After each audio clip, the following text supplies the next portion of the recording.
nzahora musingiza sinzahwema iteka nzabivuga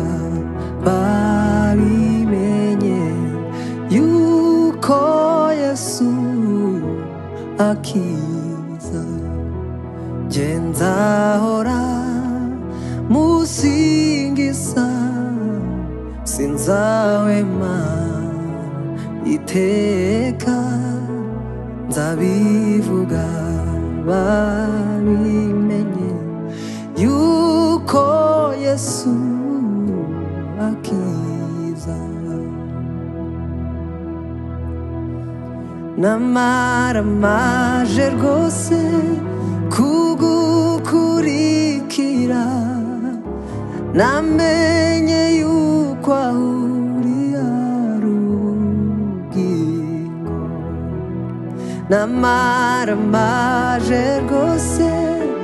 kugukurikira namenye yuko ahuri arugingo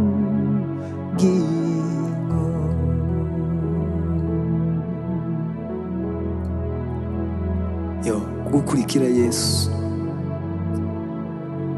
nibwo buzima